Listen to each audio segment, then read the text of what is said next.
It's the Ross Tucker Football Podcast. Oh, yeah, it is. But it's not just any Ross Tucker Football Podcast. It is a Monster Monday presented by DraftKings. New week means new winners. By the way, I'm so fired up for today's guest, my buddy Sage Rosenfels. I got to ask him, I think 12 years in the NFL as a quarterback. Maybe I'm shorting him one. Maybe I'm giving him one he shouldn't have. I don't know. I know this much. He got drafted 20 years ago this month because we were rookies together on the Washington football team back in 2001. Where does the time go? Sage played for about 1 million teams, including Kyle Shanahan. So I wanted to pick his brain a little bit on Kyle Shanahan's system and who he thinks Kyle might be targeting at number 3. First, though, you need to know how you can be part of the show. You can be the winner if you spread the word via social media at Ross Tucker NFL, at Ross Tucker Pod. I'm not sure there's an easier contest. I love sending you guys autographed press passes or football cards or pictures or whatever. Sponsor confirmation email winner. Take advantage of any of the glorious sponsors like Keeps, if you're trying to keep your hair like I am, or any of the ones we talk about, ExpressVPN. They're all on the sponsors page at rosstucker.com. But also, you get a chance to go ahead and get a great deal, but also get your question asked and answered on the show and maybe win a little something. Then the YouTube shout out, youtube.com/Ross Tucker NFL. It's Big Show time. The Big Show. All right, so I guess we should start with that, Sage. How many years did you play? Well, I like to say 12, but legitimately it was 11. It was 11 accrued seasons, I think is the phrase they used. But my 12th year, I got a $500,000 signing bonus and didn't make the team. And as you know, Ross, as we were rookies together, and I think it was $209 was the rookie's salary. So when someone gives you $500,000, you do the offseason work, you do the training camp work, and you get cut, to me, that counts. So I always say 12 years, but in actuality, it's only 11. So wait a minute. What team was that when? That was the Minnesota Vikings. Christian Ponder was in his second year. I had signed back there, and they kept 3 young quarterbacks. Joe Webb, who, I don't know if he's still in the NFL, but, long time sort of special teamer, great athlete. But he was like the super sort of physically gifted quarterback from UAB. And I can't remember who else they kept, but I didn't make the team that year, 2012. They ended up making the playoffs, and Ponder was hurt, and Joe Webb had to start that playoff game against the Packers, and it was pretty ugly. So, that's the way it goes. But, yeah, I'm pretty proud of my 11/12 seasons, and obviously started off with you in Washington. For the listeners out there, Ross Tucker in my family was known as Uncle Ross because I had a small child at the time, my son Peyton, who is now a freshman in college out at Loyola Marymount in Los Angeles. He's 19, almost 20 years old. And Ross was sort of like the uncle. He'd come sort of hang out with us a little bit, meet us at the playground outside the apartment complex. And he and I were 2 guys probably just a little different than everybody else. I'm not trying to say we're smarter, but we were different. We liked conversations about all sorts of things. We weren't just sort of football only. We could talk about a lot of things. If I wouldn't have got a scholarship to Iowa State, there was thoughts about maybe going to an Ivy League school. For whatever reason, Ross and I sort of hit it off right away. 2 rookies trying to make the NFL. Marty Schottenheimer, Brian Schottenheimer, my quarterback's coach. He was 26 years old. Jeff George was our starting quarterback for a couple of games. And Ross and I, we could talk about that for days. But yeah, you and I go back a long ways. 20 years ago, probably 20 years ago in the month of May is when we met. I'm sure after the draft, a week or 2, we flew out there for like a rookie mini camp or something like that. And you were, trying to make the team, and you did. You played right guard, you played right tackle, and then all of a sudden there's a preseason game. I think it was the second one where you were playing left tackle with a broken thumb. And you told me on my 7-step drops to not get any depth. And looking back on the film, I distinctly remember getting about 5 yards deep on a 7-step drop because Ross was going to run him around the outside, and he wasn't going to get it to 10 or 11 yards. And so, yeah, we go back a long ways. You protected me many a times, and I'm very thankful for it. Dude, that is awesome. I told you 20 minutes. Honestly, just you talking right there, it could be an hour, 20 minutes. No question about it. I do have to ask this. Was that how your career ended, getting cut by Minnesota? Was that it? Was that the last year? Yeah, that was the end of it. It's pretty interesting how my career went. I played a ton. Played some in 2006. Kyle Shanahan was just our receivers coach at Gary Kubiak in Houston. 2007, Kyle was my quarterback's coach. And you could tell, like, sort of having a lot of influence with Kubiak and what we were doing. And then full on 2008, he was the OC. And I think for the most part, calling the plays, especially that second half of that year.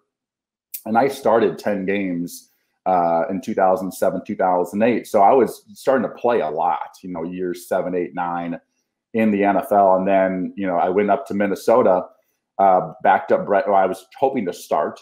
Brett Favre showed up. Well, that ended. I got to have that amazing 2009 season with him and the NFC Championship game and the New Orleans Saints and the Bounty Gate game. We got to be a part of that. And then the next year when Favre came back a second time, traded to the New York Giants, backed up Eli.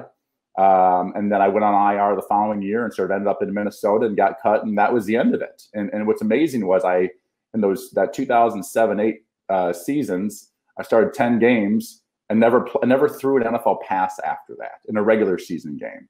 A lot of preseason games, but never actually threw an NFL pass in a regular season. That's what happens when you back up Favre and Eli. Those guys never get hurt. Their backups never play, and they just sort of go away. And that's what happened to me. Well, listen, I don't want to belabor the point, but getting $500,000 to end your career is not a bad way to go out. That is amazing. So I'm glad you brought up Kyle Shanahan, because I know you played in a lot of systems. I don't even know. You could probably tell me how many, but I know multiple times you have told me that Kyle Shanahan, Kubiak, Mike Shanahan system was by far the best one you ever played in. Why? Like, what makes it so good? Well, let's not forget, Matt LaFleur was quality control on that staff. Robert Saleh was quality control on that staff. I mean, it's pretty amazing going back to that 2006, 7, 8 year in Houston, those years, and the coaches that ended up in wherever they went after that. It's pretty wild. But Kyle's system and Kubiak's system really allowed me to sort of just do my job as a quarterback. And you played with Tom Brady in New England. A lot of audibles, a lot of checks, a lot of things that Tom could do. He sort of had the whole full menu at his fingertips. That's a lot for a quarterback. That's a lot for an offensive lineman to have a coordinator or a quarterback constantly audibling and changing things up and changing protections, right? A lot of thinking going on. And that system, not that it doesn't force a quarterback to think, but it doesn't force a quarterback to have to sort of manage every aspect of the offense. You are a part of the offense. You are not the offense. And so you can go out there and just sort of execute and function and do what you're sort of taught in practice. Your feet sort of tell you where to go with the football. All of your reads, are sort of pre-designed, and you talk about in meetings. Hey, when we get this coverage, we're going to go here. When we get this coverage, we're going to go here. On this play, we're going to go 1, 2, 3, 4 versus all coverages. And it's just very precise that way from a sort of a quarterback responsibility standpoint. There's not a lot of gray area. And I think people don't realize gray area for a quarterback can create, just not that you're second guessing yourself, but you have hesitation. That's probably the right word, right? Hesitation. When when the ball hits your hand, black and, Kyle told me this, black and white, this is what my read is. And you've done it so many times, you can then just go out there and play. And there is no hesitation. There isn't like, well, versus this coverage, maybe we're supposed to go, but we could go back here. You know exactly where you're supposed to sort of go with the football, at least start your reads and your progressions. They also, of course, do a great job of getting guys open. Andre Johnson was probably the top receiver or one of the top receivers in the game during that era. Yet he's still catching 120 balls a year, 115 balls a year, 110 balls a year. How do they do that? They the way they designed plays, they would get guys open, right? I always say the quarterbacks that are great throwing to their first read have coordinators that are really good at getting that first read open, some one way or another, through a formation, through a play action, through a bootleg, whatever it might be. They can get that first guy open. On top of it, by the way, the play action and bootleg game for a quarterback that's a quarterback's best friend. Of course, to have the running game, we all know it helps out a quarterback, but then to have something off of that running game that looks like the run, but then allows a quarterback to actually have time. Ross, if I asked you when you're an offensive lineman, if you could run the ball, throw screens, 3-step drop, play action, bootleg, or 7-step drop back up out of the shotgun, which is the worst? 7-step drop out of the shotgun. Exactly right. Well, you watch a lot of football teams. You watch, you watch the Houston Texans over the last few years. Deshaun Watson shotgun on first down. It's not easy to live that way. Now, he had all that ability to run around and do all these things, but for most guys, that's a hard place to be. For the left tackle, that's a hard life to live when your coordinator is calling shotgun 7-step drop on first down. They didn't do that. So when you fake that run, whether it's a boot or a play action, the defense has to play run for a good second or two before then they rush the passer. Well, then and also it sucks up the linebackers. It sucks up safeties. It gets guys out of their sort of drop back passing lanes. When I would just drop back, linebackers and safeties drop back to in the spots where they're trying to keep the ball in front of them. But the running game and the play action bootleg stuff really sort of throws them out of their drop back lanes and allows guys to become sort of wide open and allows a quarterback to have more time, allows you to fake a run and really actually take a shot down the field. If you catch a ball in shotgun and try to throw a post route, you might be having to shuffle around the pocket a lot to buy some time so your receiver can get 50 yards downfield. The play action bootleg game allows you time to do that. I know from having talked to Kyle Shanahan a couple times, one time in particular, he made it clear how much he loved Matt Schaub. This might have been his first year in Washington, and he really thought Matt Schaub was a really good player. It's been well documented how he feels about Kirk Cousins. What is it about Schaub and Cousins do you think that Shanahan likes so much? So this is going to lead us into Mac Jones, right? I know where you're going with this. I think he loves accurate quarterbacks, right? Steve Kerr can design whatever play he wants, but if he doesn't have Steph Curry out there to shoot the ball, it doesn't really matter. You need to have a guy who's an accurate passer. Kyle probably feels he's good enough to design plays to get guys open enough. He just needs an executor back there. He needs somebody that can really execute what his plan is. And he doesn't. He wants a guy he can depend on day in and day out, knows the offense inside and out, and is just going to be consistent all the time. Matt Schaub is a very consistent passer, right? He didn't miss guys that were wide open, very often. And I think that's what Kyle's really looking for. He also, and as we talk about the draft here a little bit, when I watch Mac Jones, what excites me about him and those qualities that everyone's sort of comparing to a Kirk Cousins or comparing to a Matt Schaub or maybe a Matt Ryan, is that Mac has great rhythm in his feet. And that's hard to describe over a podcast or a TV show unless you're actually watching film. But the ability to sort of go back, looking to your right, and as you're going back, not liking what you see, like the pass pattern that the coach has called is not going to be open, and then in nice rhythm, working your way backside to like an in cut coming backside. This is a drill I do with my collective quarterbacks all the time, because it teaches you to sort of move on with progressions while keeping your feet in a nice rhythm. And rhythm creates accuracy, right? It really does.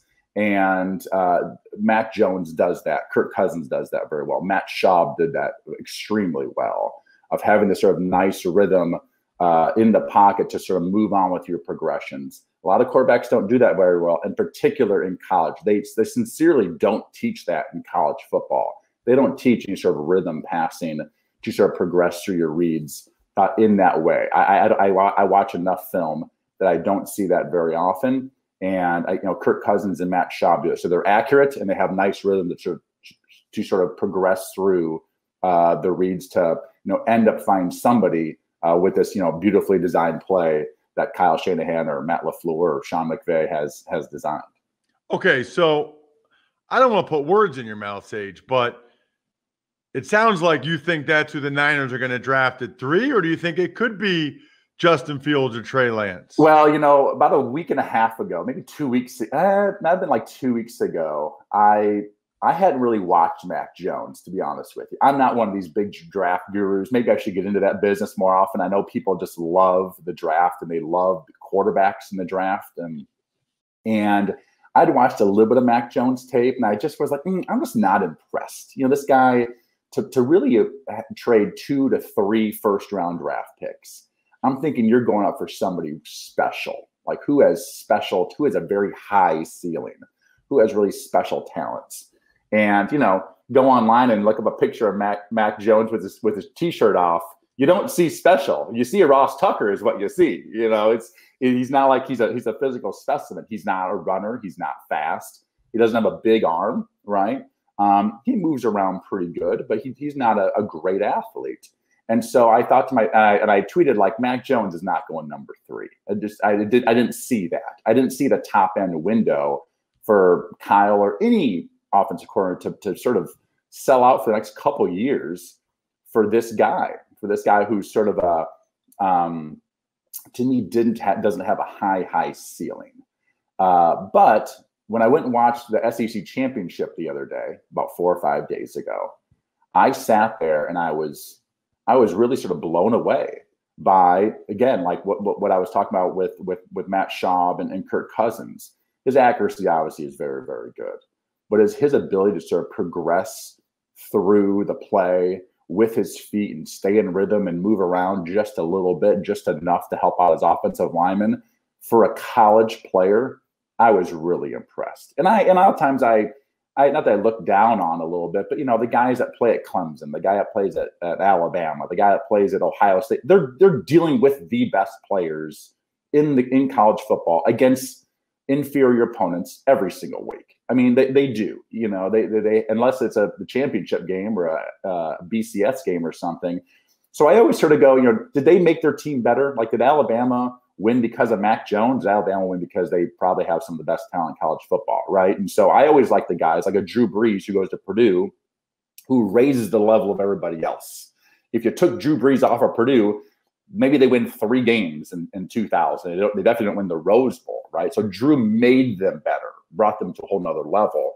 And I just didn't sort of see that with Mac Jones. When I watched that SEC championship game, I was like, wow, this kid he's like NFL ready. He has that ability to sort of step in.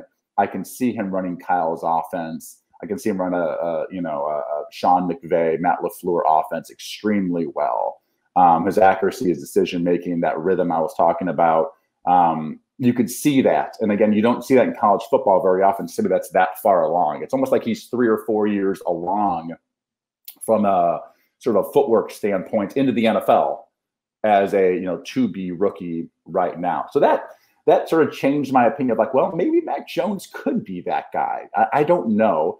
I do know this. I had a conversation with somebody related to the San Francisco organization within the last year. And they definitely said that Kyle was really wanting to have a more athletic quarterback than Jimmy Garoppolo. He's probably watching Russell Wilson run around and make things happen. He's watching, obviously, Pat Mahomes run around and make things happen. Great passers, but also guys that can do more. And it's just really hard unless you sort of have Tom Brady, maybe a couple other guys, to get really far in this league with sort of a statuesque quarterback. And, Tom wins with his accuracy is off the charts. But obviously with his mind, he has seen every single look 1,000 times. Well, you're not going to get that with any rookie. That's going to take a decade or 2 to build up. So I just was sort of like, that Justin Fields made sense to me. When everyone's talking about this Mac Jones and Chris Sims came out and think Mac Jones is going to be the guy. And I'm like, I know Chris and Kyle are friends. I'm not sure that's a smoke screen there. But that didn't make a lot of sense to me because I'm thinking Justin Fields has the top end talent. I worked with Justin Fields at a camp. I watched him throw when he was 17, 18 years old. And I was just blown away. Like, this kid is going to be an awesome college and maybe pro football player. And physically, he has like sort of the body of a running back. He ran a 4.44 or 4.43 or something. His numbers are astronomical in college ball, and they're not throwing wide receiver screens over there at Ohio State. They are pushing the ball down the field regularly. You know, he has that sort of Russell Wilson accuracy of down the field, which you don't see, you know, a lot, especially amongst a really athletic quarterback. So when that happened, that trade happened, to me, it felt like Justin Fields was going to be that guy because of these sort of the high ceiling. Like, you could get a transcendent football player. I didn't see Mac Jones as a transcendent football player because of just sort of the physical limitations. But then again, as I said, I watched that SEC game against Florida, and I recommend you go back. I mean, it was like 56-48 or 60-52 or something crazy high scoring game, and he was just on fire in that game. Now, he was going against pretty good team with University of Florida, but that sort of changed my mind. Like, maybe it's not Justin Fields. I can see Kyle watching that game, late in the NFL season, as we know, on a Saturday night. You have a game on Sunday and watching the SEC championship game and being like, this is the kid I want. I can see that. I can see Kyle going, this is the type of guy I'm looking for. Accurate, smart, great rhythm in his throwing motion, natural thrower. That's a big thing they talk about, being a natural thrower. In a weird way, Justin Fields isn't a natural thrower. I don't feel like his motion's a little bit interesting to me. Throws a great ball, but doesn't feel totally natural, and definitely doesn't have great rhythm in his feet. But maybe he wasn't taught that. You never know what these guys are being taught in college either. So honestly, that sort of changed my opinion of maybe it's not Justin Fields. Maybe it is Mac Jones. I really don't know. It's the great mystery of the 2021 draft, isn't it? And it's like no one even talks about the Zach Wilson thing to the Jets. We just sort of figure that's going to happen. But maybe they take Justin Fields. We have no idea, right? So, but it does seem like that third pick, and then also maybe the fourth pick from that are the great mysteries of this draft. It's been an odd draft offseason in the NFL this year, in particular amongst quarterbacks, because there's a whole bunch of really good. We haven't even talked about Trey Lance, which I've only watched a little bit of film on him, but he's a really talented kid as well. He has that sort of big upside too that I can see a young coach, really, really liking. So, Sage, last thing I want to ask you is about you. How many times were you traded? 3. Is that a record? It might be. I think Randy Moss has traded 3 times. So me and Randy, we have a lot of similarities. We have a lot in common, including 3 trades. But yeah, Washington, as with Marty Schottenheimer's rookies, Steve Spurrier comes in that second year. I don't know if you were starting, but you and I played in a preseason game in Osaka, Japan, right? Not many people can say that. I started that game against the 49ers. And then at the end of that preseason, first trade to the Miami Dolphins. 4 years later, I'm a free agent after playing for Nick Saban. Free agent, go to the Houston Texans. And after 3 years there, I sort of forced a trade because Schaub was the starter to the Minnesota Vikings. And then again, when Favre came back that second time, Jim Sorgi got hurt in New York backing up Eli, and I again got traded for a third time to the New York Giants. You got 3 trades in that career. That is unusual, man. I got traded once, and I was so happy because I'd already been cut 3 times, or maybe twice, 2 or 3 times. I was like, traded? What they trade for me? Trade's the best way to go for a couple of reasons. One, if they cut you and you have to go to a new team, you have to pay for all of your move. That's right. You get traded, they pay for everything. Yeah. 2, it means somebody really wants you, like is willing to give up something for you, right? It's always nice to be wanted. When you're cut, it's like nobody, it's like you can't get into the prom. Like nobody wants me. When you get traded, it's like, oh, it's got a different girlfriend now. That's not a bad deal. And they'll pay for my move. But yeah, being traded is much better than being cut. Check him out on Twitter at Sage Rosenfels 18. As you can tell, he is the man. GOAT of the preseason. I never saw that before on your bio. You got to check out all the things he's got going on. As you can tell, absolutely awesome guy. Sage, thank you so much for coming on the show. All right, Ross, thanks for having me on.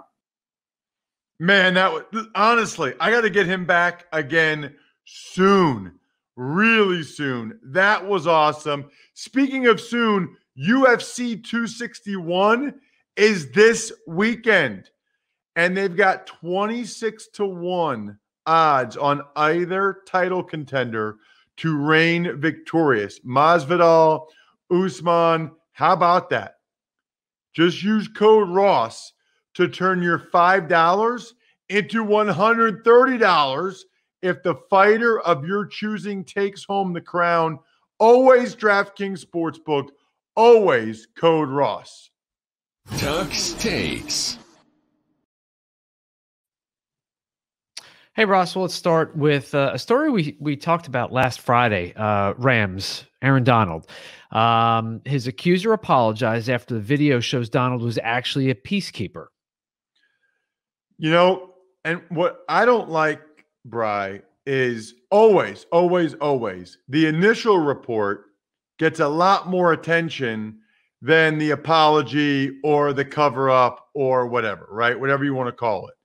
But certainly, you watch the video, Aaron Donald was actually trying to get guys to stop hitting this guy who was down on the ground. And then somebody pulled Aaron Donald out of there being like, hey, you can't be associated with this in any capacity. So the guy apologized, thankfully. It's a good lesson. It really is, and why we should always take a little bit of time, take a deep breath, and allow things to play out a little bit.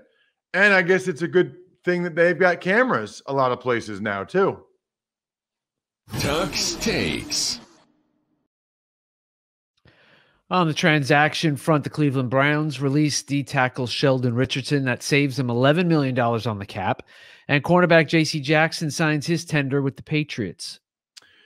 Sheldon Richardson's a good player. It wouldn't shock me if he signed back in Cleveland. Probably not. Usually doesn't happen, but it does happen sometimes. Vince Williams was one. Carlos Dunlap was another. But this saves them a lot of money on the cap. My guess is the Browns will see how the draft goes. And depending on how the draft falls, probably take a D-tackle. If it doesn't go real well, then the Browns could circle back to Sheldon Richardson. But after they paid Clowney what they paid him, obviously the Browns had a lot of money they were giving to Clowney, and they needed to free up some cap space. J.C. Jackson's interesting. He was a restricted free agent. There aren't many of them these days, but he was a restricted free agent. And I saw a report out there that he really tried to get an offer sheet from someone. Any more money than he was getting New England, any more money than the tender, wasn't able to do it. Tuck's Takes. And lastly, presumptive number one pick Trevor Lawrence tweeted about comments he recently made to Sports Illustrated regarding not having a chip on his shoulder. Right. I thought that was interesting. First of all, he talked about the fact he was interviewed by Sports Illustrated. I didn't read the whole thing yet, but I saw the quotes where he said, like, I'm not that guy that has a huge chip on my shoulder, and I'm not going to pretend like I am or manufacture. I just can't do that. I can't make it seem like I've got this big chip on my shoulder. Well, of course, Trevor Lawrence, number one pick. People made a big deal out of that. People made it sound like he doesn't love football that much. We even had a conversation with the patrons, patreon.com/RTmedia. By the way, shout out to Matthew Silcox. He's the latest patron. We love it. Patreon.com/RTmedia. Thank you, Matthew. Welcome aboard. But I know on our private Slack channel for Tuckheads, they were even saying, I don't think he'll have a long career. Doesn't seem he's that committed to it. So he wanted to tweet to make sure people realized that he loves football, very internally motivated to have a great career. He just doesn't have like this big chip on it. It just wouldn't define it as a chip on his shoulder. And honestly, why would he? I mean, number one high school player in the country since he was in ninth grade, number one prospect, number one at Clemson, wins national championship, all that stuff, going to be the number one pick. I mean, where's the chip? You know, what chip is on his shoulders? What slight is he looking to come back from? But that doesn't mean he can't be like Peyton Manning, Andrew Luck, or these other guys that didn't necessarily have a chip on their shoulder. Also, Bri, the Bengals got new uniforms. I like, would it be monotone? Not monotone. What's it? Monochromatic? I like the all black and the all white. What is that, Bri? Yeah, where the pants are the same color as the shirts? Yeah, mono what? What's it called? We'll just go with mono. I think it's monochromatic, I want to say. Interesting, because you think it should be monotone, but monotone is like monotone, talking in a monotone voice. I believe it's one color is monochromatic. I'm not sure. So instead, I'll say number one, Emory's Elite on today's college draft podcast was amazing. The 12 guys, more than any other, Emory wants on his team coming out of this draft, no matter where they get drafted. Check it out on today's college draft podcast. And then the shout outs, Pizza Boy Brewing, Sporticulture, Vision Comics with an X, HumanHeadNYC.com. I think we're done here. Thanks for listening to the Ross Tucker Football Podcast. Make sure to also subscribe to the Fantasy Feast, Even Money, Business of Sports, and College Draft. All available at Apple Podcasts, RossTucker.com, or wherever podcasts can be found. A lot of times on the show, I mentioned DraftKings. Here's what you need to know. You got to be 21 or older, New Jersey, Indiana, or Pennsylvania only. New customers only. Restrictions apply. See DraftKings.com/sportsbook for details. Gambling problem, call 1-800-GAMBLER, or in Indiana, 1-800-9-WITH-IT. By the way, if what I was talking about included a deposit bonus, doesn't always, sometimes it does. Deposit bonus requires 25 times playthrough, and deposit bonuses are paid out in site credit.